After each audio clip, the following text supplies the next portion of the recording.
Assalamualaikum warahmatullahi wabarakatuh. Pada kesempatan kali ini, saya Afifah Mukhliza akan membahas tentang resume pembelajaran pada agenda ketiga pelatihan dasar CPNS. Pada agenda 3 ini, kita akan membahas tentang Smart ASN, manajemen ASN, dan bagaimana peran kecerdasan buatan atau artificial intelligence bisa mendukung birokrasi di Indonesia. Smart ASN adalah ASN yang mampu menguasai literasi digital. Tidak hanya keterampilan menggunakan perangkat, tapi juga memahami budaya digital, etika, dan menjaga keamanan data. Saat ini, penetrasi internet di Indonesia sudah mencapai 73,7%. Namun, masih ada sekitar seperempat masyarakat yang belum terjangkau akses internetnya.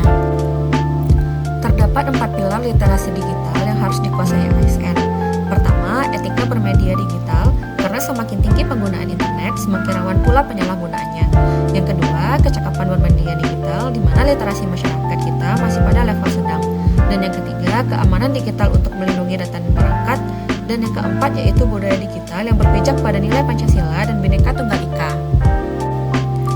Implementasi literasi digital mencakup banyak hal.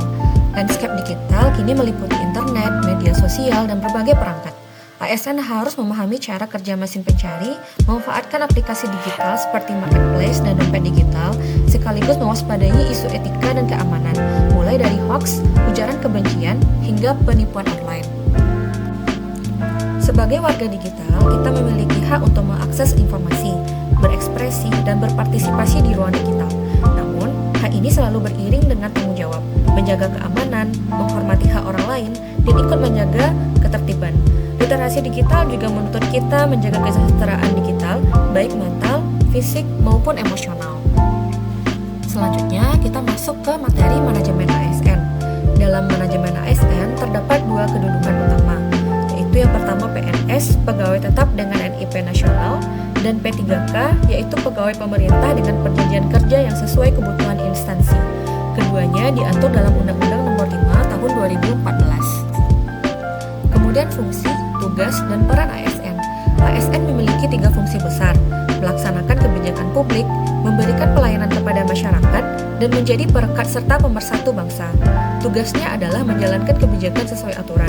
Perannya ditopang oleh nilai profesionalisme, integritas, kepedulian, dan inovasi. Hak dan kewajiban ASN. ASN berhak memperoleh gaji, tunjangan, cuti pengembangan kompetensi, perlindungan, dan pensiun. Namun, di balik hal itu, ada kewajiban yang tidak kalah besar, yaitu setia kepada Pancasila dan Undang-Undang Dasar 1945, menjaga persatuan bangsa, menaati peraturan, serta siap ditempatkan dimanapun di seluruh wilayah di Indonesia. Kode etik ASN mengatur sikap dan perilaku kita, mulai dari melayani dengan sopan, bekerja jujur dan disiplin, hingga menghindari penyalahgunaan jabatan dan konflik kepentingan. Semua ini bertujuan menjaga kehormatan ASN sebagai profesi yang bersih dan berintegritas. Sistem merit adalah kunci pembaruan birokrasi. Rekrutmen ASN harus didasarkan pada kualifikasi, kompetensi, dan kinerja, bukan kepentingan politik atau nepotisme. Manfaatnya jelas, organisasi akan mendapatkan pegawai yang tepat dan akuntabel, sementara pegawai sendiri mendapat kesempatan karir yang adil dan juga terbuka. Manajemen ASN mencakup seluruh siklus kepegawaian. Untuk PNS, mulai dari perencanaan kebutuhan, rekrutmen, karir, promosi, mutasi, penilaian kinerja, gaji, disiplin, hingga pensiun. Semua harus berjalan secara transparan dan juga objektif. ASN mendapatkan perlindungan berupa jaminan kesehatan, kecelakaan kerja, kematian, hingga bantuan hukum. Namun di sisi lain, ASN juga bisa diberhentikan. Ada pemberhentian dengan hormat, misalnya karena pensiun atau permintaan sendiri, dan ada pula pemberhentian tidak dengan hormat karena pelanggaran berat, tindak pidana, atau pelanggaran disiplin. Di era digital, artificial intelligence atau kecerdasan buatan akan menjadi mitra penting bagi ASN.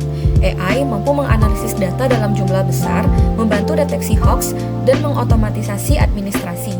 Namun, ada pula tantangan yang harus kita waspadai, seperti etika penggunaan, perlindungan data, dan resiko ketergantungan teknologi. Karena itu, ASN harus adaptif dan memiliki literasi AI. Sebagai penutup, mari kita ingat kembali bahwa ASN adalah abdi negara sekaligus pelayan masyarakat. Dengan menjadi profesional, adaptif, etis, demokratis, aman, dan berbudaya digital, serta mampu memanfaatkan AI secara bijak, kita tidak hanya membangun birokrasi yang berkelas dunia, tetapi juga menghadirkan pelayanan publik yang benar-benar dirasakan manfaatnya oleh rakyat Indonesia.